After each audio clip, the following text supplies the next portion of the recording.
Jesus said, "Look at my hands." Hands. And they really are quite amazing. You can use our hands to put a thread through a needle. They can lift up weights.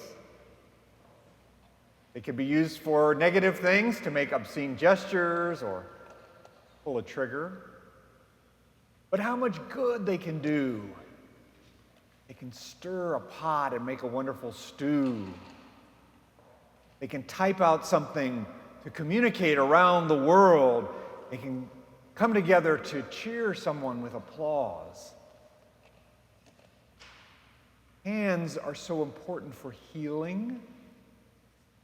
You need your hands to put ointment into a wound.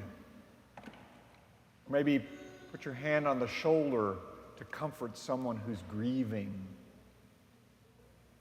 We can thank God for our expressive, amazingly useful hands. Religious hands. Have you ever seen that line drawing of praying hands? Kind of looks like this. It's from a German artist named Albrecht Dürer. It's been called the most widely produced depiction of prayer ever made. It's just hands, a picture of hands, but somehow it communicates devotion and reaching out to God, just the hands. We use our hands in all the sacraments in the life of our church. A bishop will lay hands on somebody's head for confirmation and ordination. It's a sign of the sending of the Spirit. In the letter of James, it specifically says that for healing prayer, you lay hands on somebody. When there's a wedding service, there's actually one of the moments is putting a ring on a finger. And of course, the two great sacraments, baptism and Eucharist. When I do a baptism, I scoop the water with my hands, put it on the head, and then put some oil on my thumb and put it on their forehead, a sign of their new beginning. And then in the Eucharist, take the bread and wine, and the priest does some signs. They're actually called manual acts, a sign of God's Spirit on that bread and wine. And then that moment of breaking, you know that moment. The hands are used, and then everyone receives, and we receive with our hands. We hold out our hands to receive the bread, guide the chalice to our lips, or you dip your bread with your hands. We need our hands to do all these grace-filled acts in our community. The hands of Jesus. Take a moment now, and I want you to imagine in your mind what you think about what the hands of Jesus would look like. Have you ever thought about this? Imagine that. What do you think about? You see calloused hands of a carpenter, a laborer's hands? Or when you think of his hands, do you see his hands reaching out, tender, soft hands, maybe reaching out to touch and bless children? There's moments and stories of healing. He always seems to be reaching his hands to lepers, people you shouldn't touch. He wasn't afraid to reach out and touch a diseased leper to bring healing. Something special about the hands of Jesus to communicate the Spirit and the healing of God.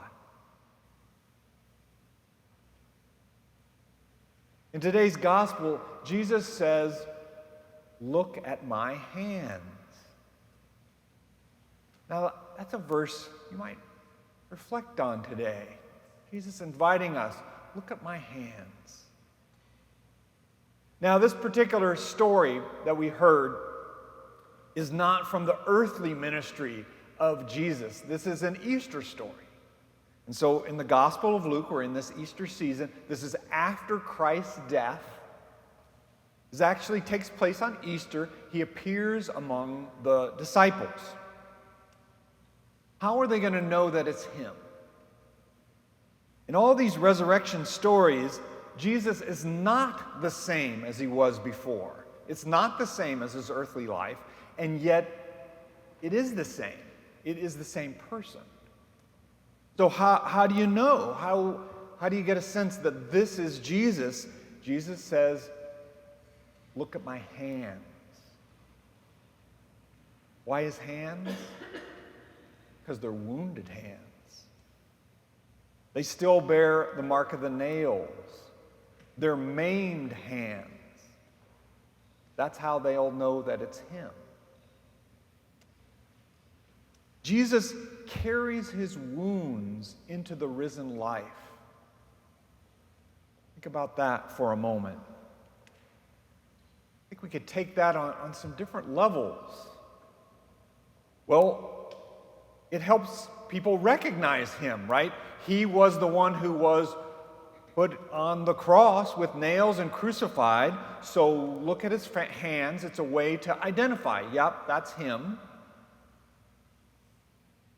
These wounded hands also say something about who Jesus was and is. It seems that suffering was part of what it meant for him to be the Christ.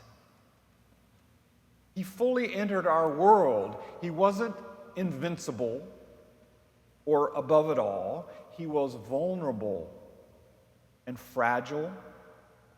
He enters our world and experiences the aches and pains of our world and carries that with him into his risen life.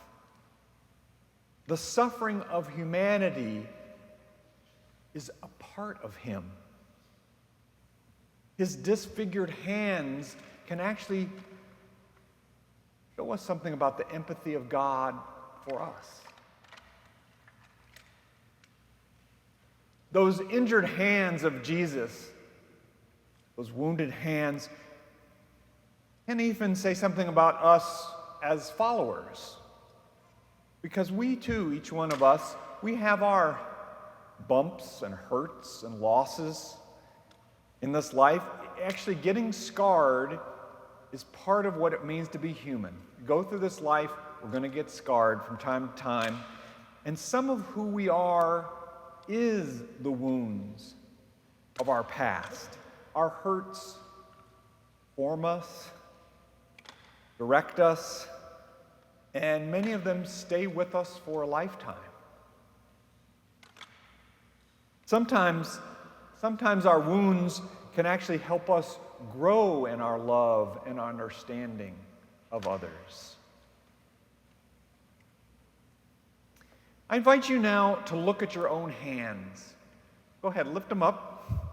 Everybody lift up your hands. Take a look at your hands. Maybe grasp them together. Wow, what an amazing thing, a gift we have that Jesus gave us hands. God gave us these hands. You can put them down now. What are we going to do with these hands today, this week? There's a Spanish saint from the 1500s named Teresa of Avila who said something about how the Spirit of Christ is still among us and in our world today. I invite you to listen to what she says. She says, Christ has no body but yours. No hands, no feet on earth but yours. Yours are the eyes with which Christ looks with compassion on our world. Yours are the feet with which he walks around to do good. Yours are the hands that which Christ blesses our world. Feet and eyes are mentioned, but the hands. Teresa says, our hands, your hands, our hands, that's what Christ is using right now to make a difference. It's our hands that are needed to build the kingdom of God. God depends on it. We can't pawn this off on someone else or just hope that mysterious unseen forces are going to get things done. When you feel that responsibility, the importance with what we might be doing with our hands,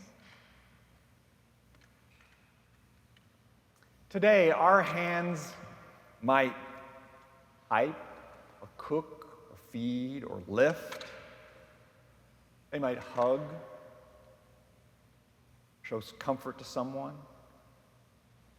Instruments mostly to do simple acts around the house, at work, maybe acts of service to our family, our neighbors, our world.